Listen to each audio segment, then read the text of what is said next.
Emerald Downs Weekly right here on NBC Sports Northwest. If you've been joining us all year long, I hope you've been entertained a little bit and informed. Joe Withey along with Gary Doherty and Phil Ziegler, and season number 23 in the books at Emerald Downs as we ran our 67 days beginning on April 22nd. And fellas, I think it was a pretty darn good season overall. I had a good time myself. It was a lot of fun. Great promotions, good racing.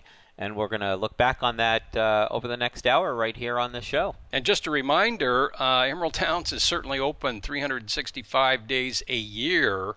And Saturday nights we'll have live music and all the great races from around the country, 7 days a week via full card simulcasting. Correct. Also, the casino will be open until 2 a.m.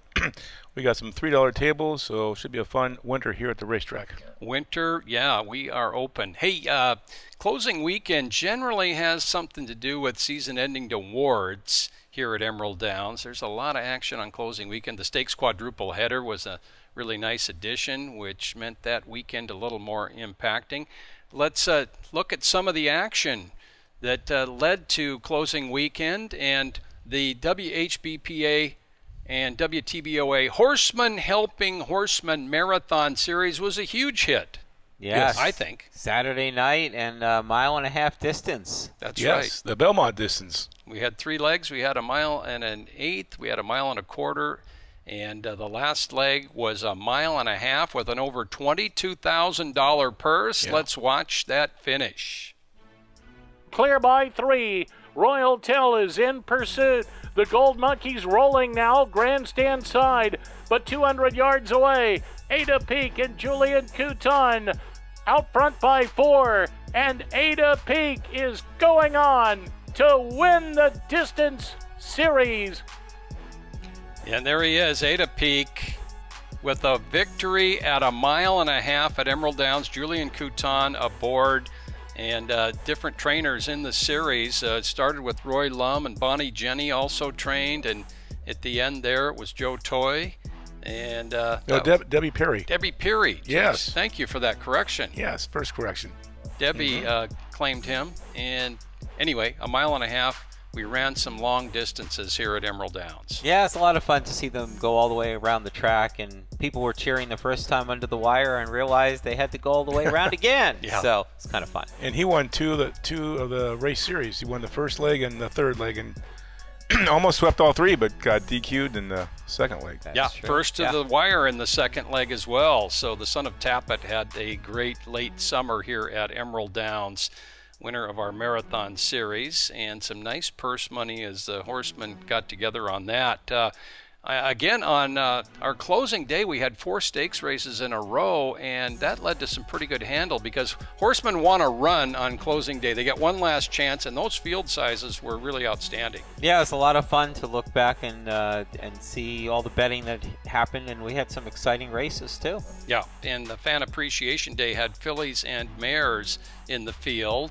And we come down the stretch, No Talking Back is forging to the lead. She won a couple of sprint races very early in the season for trainer Chris Stensley, Steve Shimizu, and Jody Pizza, the one horse will do. And this is an easy win in the $25,000 Fan Appreciation Overnight for her 3rd win at the meeting. She's been pretty much running against the top fillies and mares all year, and a nice cap off there to her season. You bet. Jose Zunino with his 2nd stakes win of the season.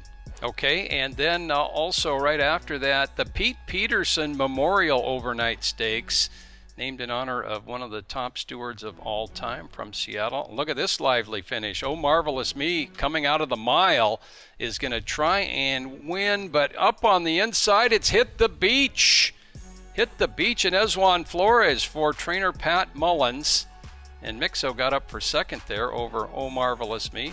That was an outstanding ride. 13-1 Hit the Beach. And Phil, 91-year-old Pat Mullins in charge of Hit the Beach. Yeah, 2nd stakes win with this horse for the season. Quite an accomplishment. And pretty good stats for Pat in stakes. Yes. 2 for 2. 2 for 2. Yeah. Hit the Beach. That's won them both. 100%. Of course, he won the Washington Cup as well. And the sire Hit the Beach is our most famous sire the last few years. Yeah. That'd be Harbor the Gold. Thank you, Harbor the Gold, for all the great horses. Another leading season for him as a sire of winners and stakes winners. Well, we had a new race this year. We had an anonymous donor put up $100,000 for a closing day race. It was for 3-year-olds at a mile and a 16th. Sip and Fire, of course, the top 3-year-old coming in with 4 stakes race victories. Let's look at the finish of the Getaway Stakes. And Run for Home in the Getaway. And Weekend Wizard has the lead now with a final furlong to go. It's Weekend Wizard with the lead. Here comes Yulong Warrior. And Yulong Warrior is on the attack from the outside and gets by in the final yards. Yulong Warrior and Evan Roman win the Getaway. Trainer Doug O'Neill sent Yulong Warrior to the Northwest. That horse had previously raced in Ireland, Dubai, Southern California.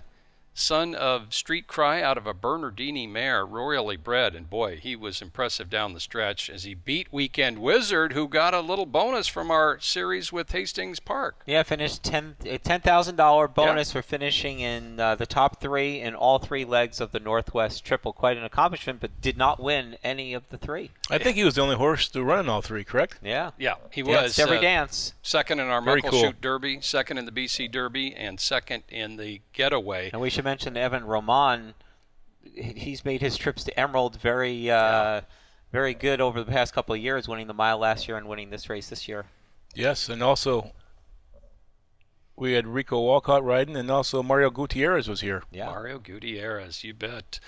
Well, the 8th race, the final of the 4 consecutive stakes, was the Gottstein Futurity. It's been on closing day for many years now at Emerald Downs, and a field of 11 contested. Let's watch.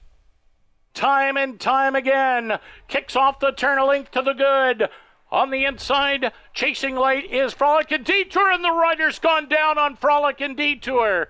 On the far outside comes Northwest Factor, closing in fast. It's time and time again. Northwest Factor on the outside, Palladium flying late. Northwest Factor's coming on. Northwest Factor nails it at the line.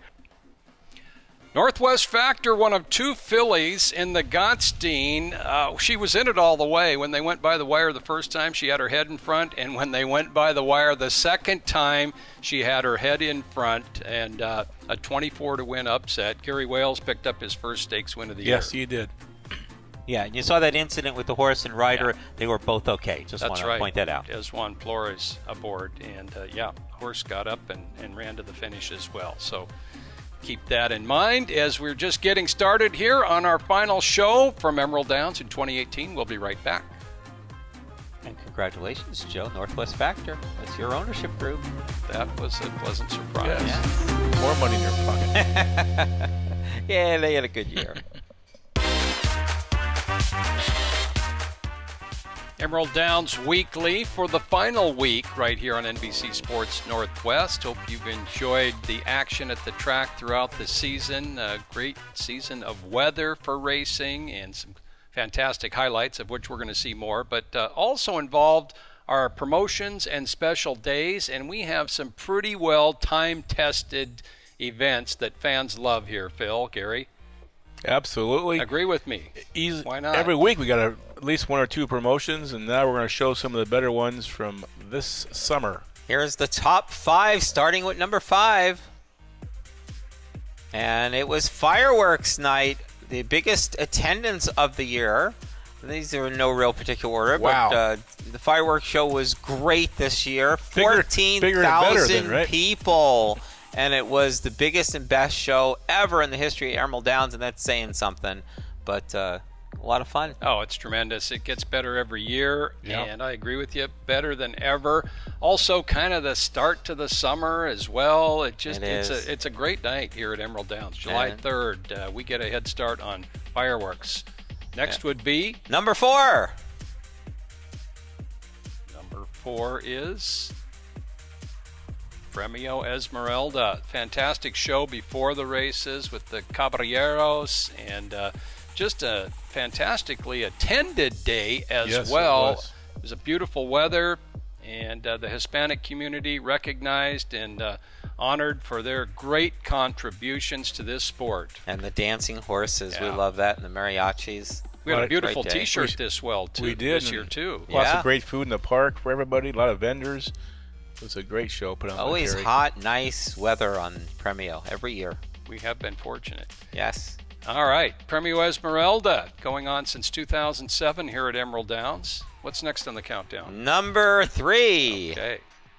One of the most exciting weekends of the year, Indian relay races, and that was a controversial ending there. And again, yes. Horse and rider fine, but Abrahamson wins the Muckleshoot Gold Cup Indian relay in very thrilling fashion. It was a long inquiry, took about 20 minutes, and finally the decision was made that that was contact that was not the fault of Abrahamson. There's Virginia Cross, our tribal chairwoman, presenting the trophy for Indian relay weekend. Was a lot of fun, as it always is, and a lot of excitement. Oh boy, yeah, it goes over, of course, the whole weekend, Friday, Saturday, and Sunday at Emerald Downs, and that was a dramatic finish. We've had some long inquiries. That one topped every one in track history right there. Yes. Yes, each team had 4 horses out there marching around waiting for the results from the judges. Yep. Okay. Number 2. Gary? Exotic animals, and Yes. that was a step up even this year from last year. Yep. Here are the camels. This was an exciting race, and we brought back the ostriches, and that was very competitive heat here. Racing down the wire, we had almost a photo finish, I believe. Yeah, it's tough to stay on those. Mike Muddy Waters, Whoa. one of our prominent owners, he tried that ostrich race as And well. the new race was the zebras. The zebras, yeah. Yes. Zebras just kind of wanted to, like, take it easy after a while, right about here. Yep. They had to urge them to the finish line. That was Cody Gibson. Thought he had the race wrapped up. Come on, come on. Tina Birdwell. Tina Birdwell comes through as she gets on horses for trainer Charlie Essex every morning here in training. And she rode a little bit smaller animal, but she handled that size pretty well.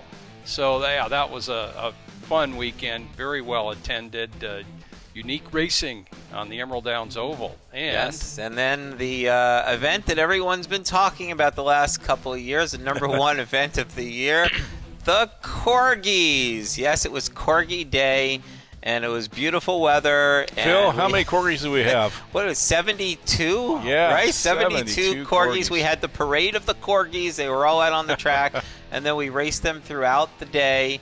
And they're cute dogs, aren't they? they've got a pretty intelligent eye, those corgis. too. People brought signs. They were rooting on, and T-shirts. these are not racing dogs, folks. These are people's pets that they brought out here. A few of them said that they were practicing in the park, and we had some dogs run and some not run, but it was a fun day. Yeah, and the Corgi Day is just, I don't know how that expands. You can't find a piece of asphalt to stand on out there on Corgi Day. It's just the parking lot was sold out as well. I know. There's a corgi that got loose in the infield for a while, and again, I think all 72 corgis went out and put on a good show for the fans and the owners, and everyone had a good time. Yes. We had, 7 corgi races that day. Yes. 6 qualifiers and a big winner-take-all championship. Uh-oh.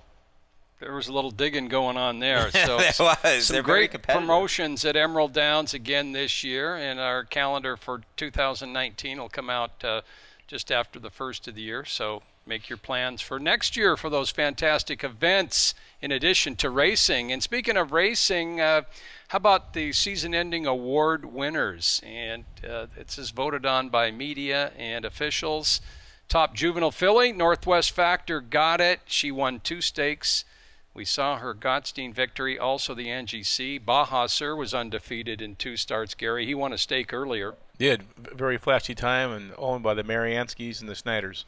Sip and Fire, top 3-year-old colt of gelding, of course, 4 consecutive stakes wins, the most stakes wins at the meeting. Bella Mia and Reginella, 3-year-old filly, older filly or mare. Blaine Wright had another tremendous year in stakes competition. Yes. Yes. Riser was super fast again. He was our top 3-year-old last year. Now he's our top older horse, and he also got the top sprinter title. Yeah, and he had a great season before. Unfortunately, he couldn't make it to the mile, or else he might have had a chance at Horse of the Meet. Phil declared Papa Mambo the claimer of the meet. a week early, but he was right. She got the vote. Vince Gibson won the Durkin Award. Lorenzo Lopez voted the Lindy Award by his fellow riders. John Parker and Saratoga West. That's John's third consecutive owner title as he tied with Saratoga. And we couldn't announce that one until after race 10 on closing day. Yeah. One race to go. That was up for grabs. Rocco Bowen, third consecutive riding title here at Emerald Downs. Francisco Orduna Rojas, our top apprentice.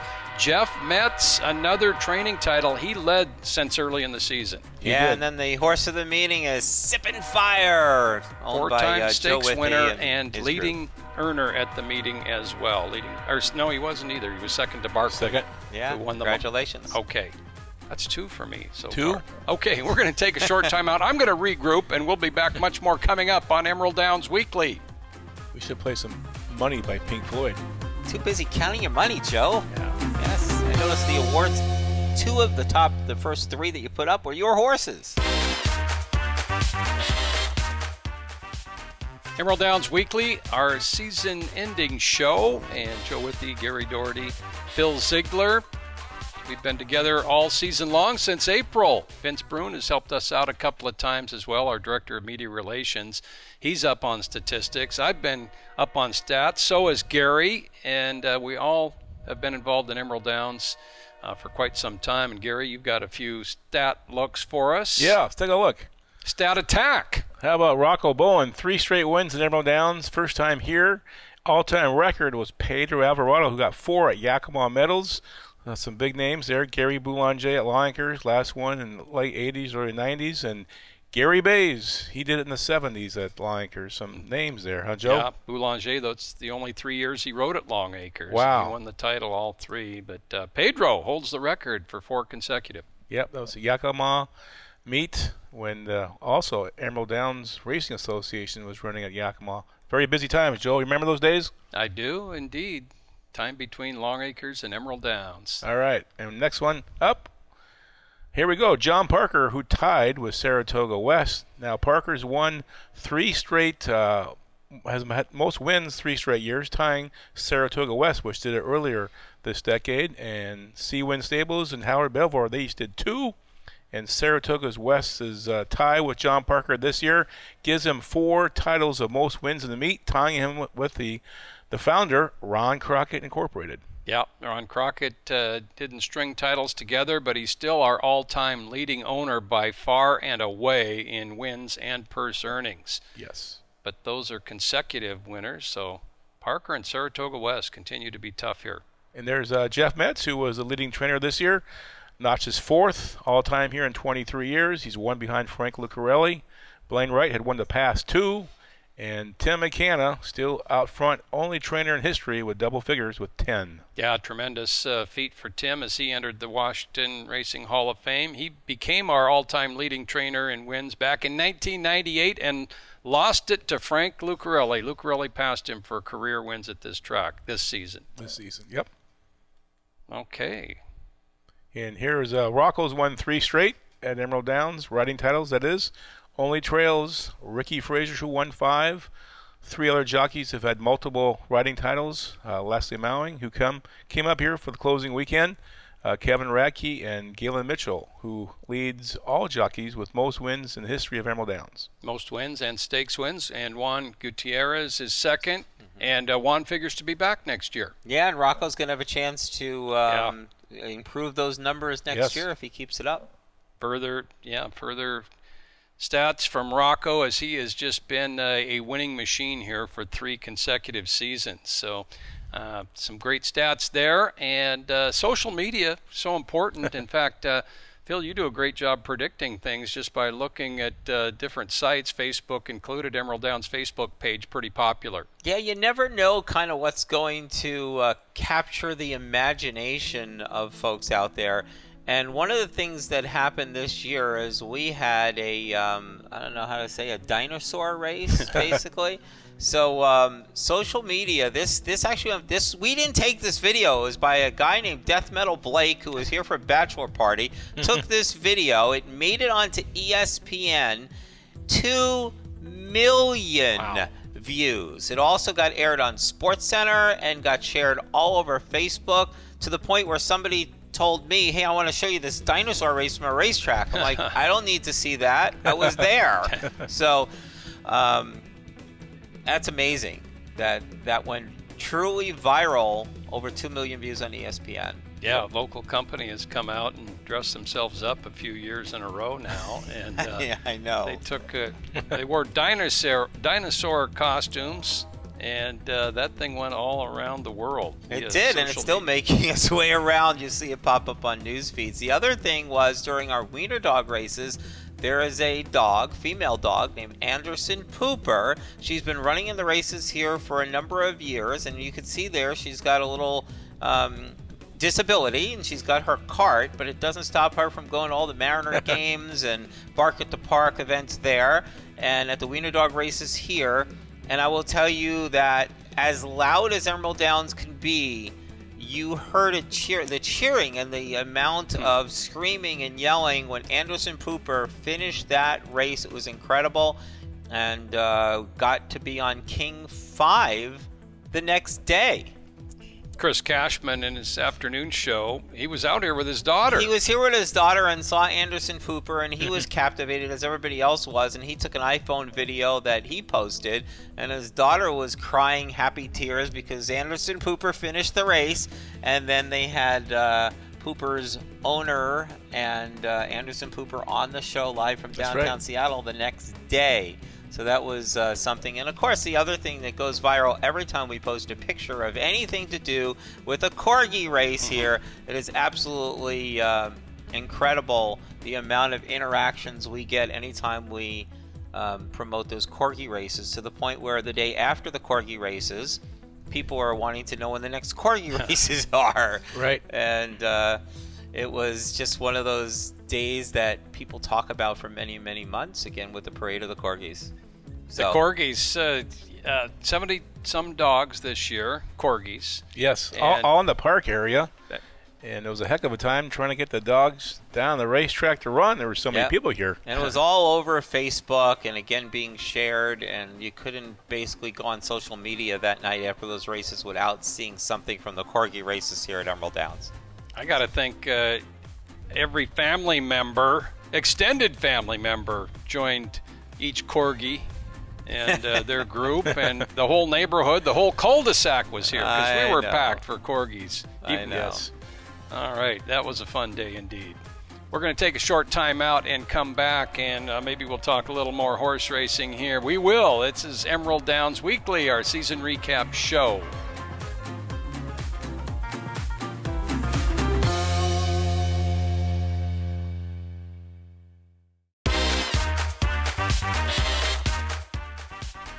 Emerald Downs Weekly continues here on NBC Sports Northwest, our season-ending recap show. And, yeah, it's just some fantastic days at Emerald Downs. Our typical Friday through Sunday schedule, Friday night, and then Saturday twilight racing, Phil. That was an idea that took hold pretty nicely. We always had a theme for Saturday nights. Yeah, after the Belmont weekend, we went to a 5 o'clock post on Saturdays. We always had live music after racing and a lot of fun upstairs, and people had dinner, had a good time. We had some good races on Saturday night as well. Good races. How about the top races at Emerald Downs this year?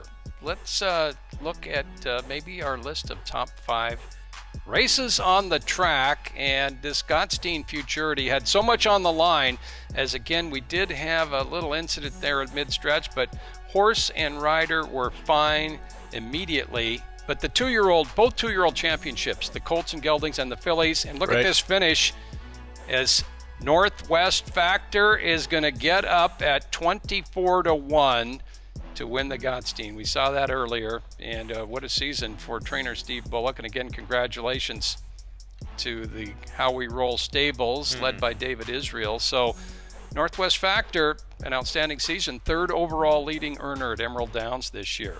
Number 4, 91-year-old trainer Pat Mullins campaigned Hit the Beach. Why? Because he advised on a claim of that horse in early 2017, and here he is all the way to a stakes victory. He wins the Muckleshoot Tribal Classic easily, and that was quite a day. First 90-year-old trainer to win a stakes race at Emerald Downs. Super. Buckley. Yeah, and as we saw earlier in the show, Hit the Beach came back and won another stakes race on closing day. So 2 for quite 2 an for accomplishment. Yeah, Mullins and owners Ed Zenker and Longtime owners, right? And Richard Swede Larson Yep. as well. Hit the Beach by Harbor the Gold. What a season. Number 3, the Muckleshoot Derby. Weekend Wizard on the lead, but Sip and Fire was on a roll, starting with the Coca-Cola Stakes back in June and the Seattle Slough. And here is the Muckleshoot Derby as they pull away from the rest. Sip and Fire under Rocco Bowen beats Weekend Wizard. As we said earlier, Weekend Wizard won a nice bonus for the Northwest Series, but it was another big day for Sip and Fire. And there you are in the winner's circle. That's a big winner's circle, Phil. Yes. That was a big one that day. We had Sip and Fire started picking up some fans. And this is the Mount Rainier Stakes in July, the final older horse prep for the mile. And that Dynamo Gray horse, trained by Blaine Wright, owned by Jared Chappell, Riser, a clear victory for the 3rd straight time. 3 for 3 for that horse on first to the wire, Gary. Yes. 109-1 going a mile on the 16th is very quick. 33 and change for a mile and then 140 flat. Super impressive. Hopefully, Phil, he'll be back for another campaign next year. Yeah, named after a Dierks Bentley song that ironically would be appropriate for Riser to come back and do well again next year, fitting in with the theme of the song that he's named after. Top 3-year-old here last You go out year. and buy top that album? older horse this year. Good song. You should Is it a good check it out. song? It's a very good song. All right. Okay, and number 1, the top race of the meeting. You might have already guessed it. They're at the top of the stretch, and thunder down the lane in the mile. On the inside, Cabra is trying to fight him off. Right there is Oh Marvelous Me, Alert Bay, clear sailing grandstand side, but Barkley is running a big one. And Barkley's coming on, and Barkley will win the 83rd Long Acres Mile. Barkley wins the mile. The second horse in track history to win a stakes race at ages 2, 3, 4, and 5.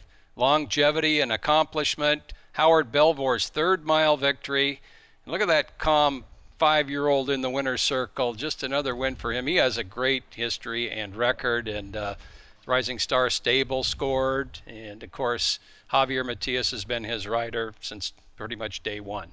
Yeah, the local hero makes good. It was on, in fact, Barkley that day was on the front page of the Daily Racing Form nationwide, and then goes out and wins the mile. And it was very exciting. A lot of celebrating around the, that little corner of the office where Vicky and you kind of reside. That's quite a big accomplishment down there, huh? We've talked about that a couple times. Between Barkley and Sip and Fire and Northwest Factor, all partially owned by folks that work in one corner of our offices. That's pretty impressive. I'm just trying to keep up with Vicky. I know, that's not easy to do. That was Barkley, a masterful ride by Javier Matias. And it was a 6-horse field for the mile this year after all those years. I mean, decades worth of big fields.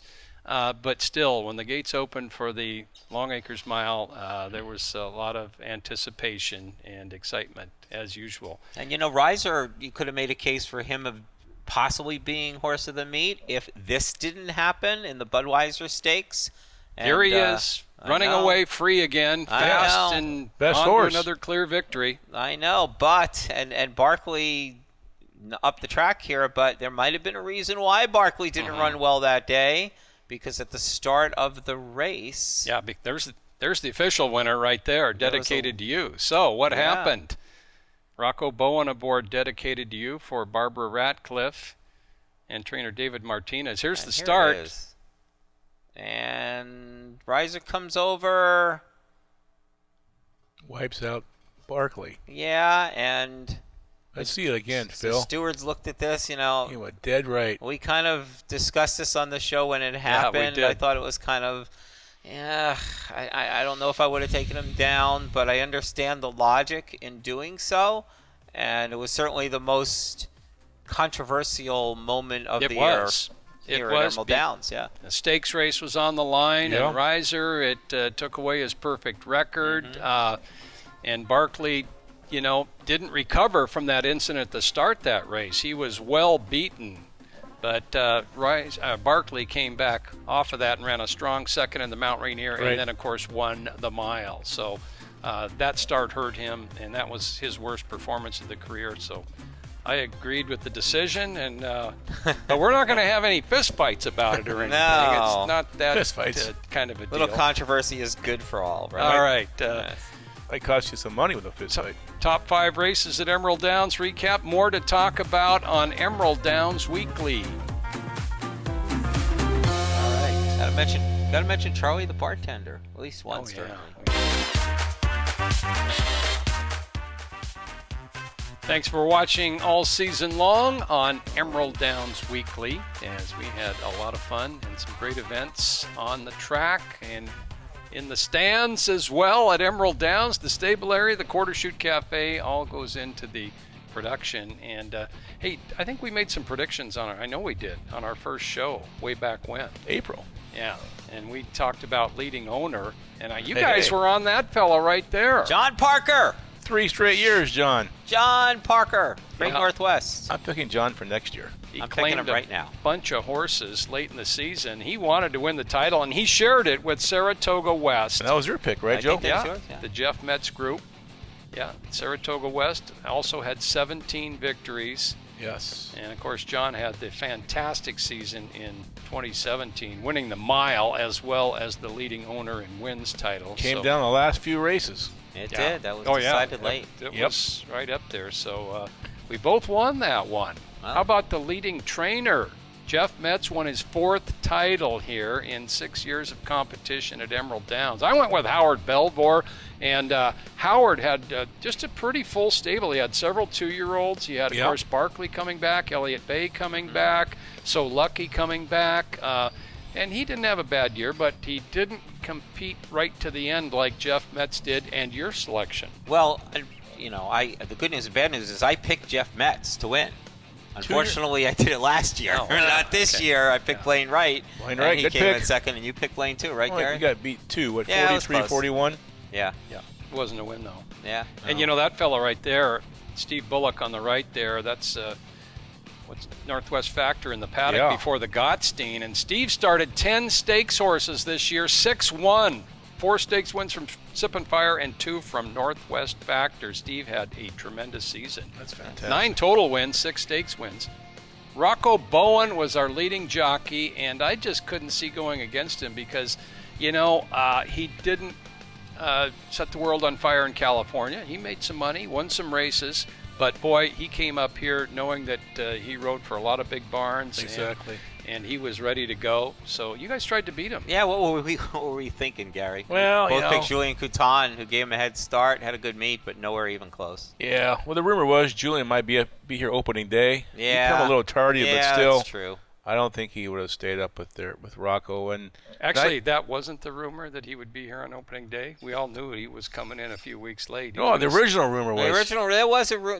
The original information was that he might be here for opening day, and it didn't happen. So we were fooled a little bit. All right, a little bit. Yeah, favorite moments of the year. How about you, Phil? Yeah, mine definitely was Father's Day. We had the race for 90-year-old trainers. Yeah, that was really nice. That was your idea, Phil. That was a really good one. That's Bob Meeking on the left, who's, again, been involved in Northwest racing since the late 40s. Ira Rhodes. Yeah, has a couple horses. South Carolina native Pat Mullins. Fought in World War II. And there's my buddy. And Arturo Arboleda. Professional best boxer. Season ever. 94. In 2017. And he didn't quite duplicate that this year, but he won the 90-year-old trainer race right here with Regazi Cat. Wire to wire. Yep, 94 years old. 94 and going well. So, a unique day at Emerald Downs, recognizing our elder statesmen. And, we have quite a few trainers in their 80s as well. Yeah, what was your favorite moment, Joe? Favorite moment, boy, we had some fun times with Sip and Fire and Northwest Factor, those silks there designed by David Israel. Steve Bullock on the right, David Israel, of course, Karen and Mickey Taylor, the honorary stewards for the Seattle Slew. That's Steve Pilgrim, another owner. And Sip and Fire won 4 consecutive stakes races as we widen out to owner Al Adams also. But where's that trophy? Yeah, the Seattle Slew trophy there it right is. Here. Those guys let me keep that one. We had enough to kind of go around with most of the ownership. So. Slew of them. Everyone got a trophy. Gary? Well, we do a lot of promotions around here, and there's one weekend where you guys both weren't here. So I said, I'm going to get hold of the Blue Angels and have them fly by with Mount Rainier in the backdrop and also the horses on the racetrack. Make for a nice video, Phil. Makes for a nice dream that didn't happen either. But. The Blue Angels flying across the racetrack. Here they are right here, coming in the Auburn. Yeah. Joe was at a wedding, and Phil, you were at a dog. Joe, you could have done something a little more believable than this. You guys don't believe we had the blues out here? Why would we have this breaking the sound barrier noise over the horses at the track? We had the fireworks, are pretty loud. So they were in town, but not here. All right. Well, okay. That was your favorite moment because it was tied to hydroplane racing somehow. So. I believe we were here at work and you weren't. Might be more that fact. Is more like it right believable. there. Okay, so well, predictions were pretty close, but Blue Angels, yeah, okay. All right, well, we have more to talk about here on Emerald Downs Weekly, and we'll do more talking when we return. Thanks for joining us. We did an air show out here one of these years. You might have gone to an air show. We did some drones. Yeah. How'd that work out? I think we had a helicopter floating over the track one day. Have one helicopter landing. Is that right? Yeah.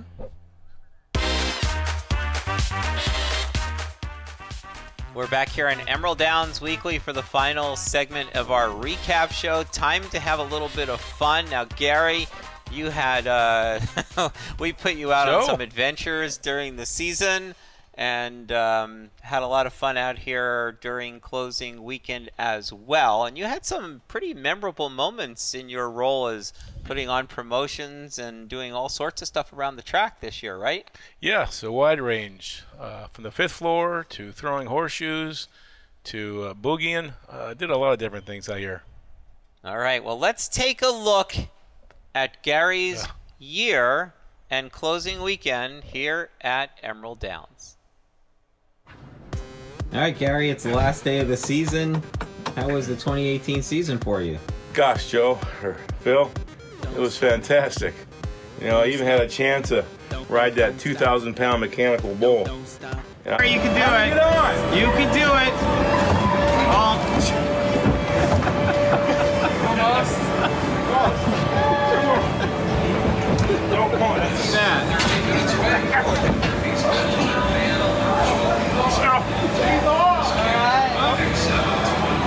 Give him about 3 seconds. Yeah, and also on the fifth floor, we had live music. I did some good dancing one time.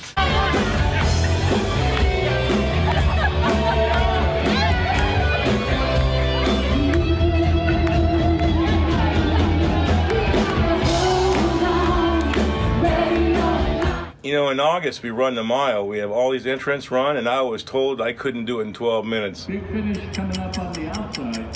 Trifecta King coming down the stretch. The race go for you. The big crowd rooted me in the last eighth of a mile. I was 5 seconds behind. The crowd started picking up to 3,000 or 4,000 here today. Big root. And I put my head down and gave it my best shot. And every week we have a $1,000 giveaway for the horseshoe toss, and we have one honorary member from the staff toss a shoe. By golly, I did it one night, and I threw a dead ringer. Let's watch. Hey, Phil, are you safe?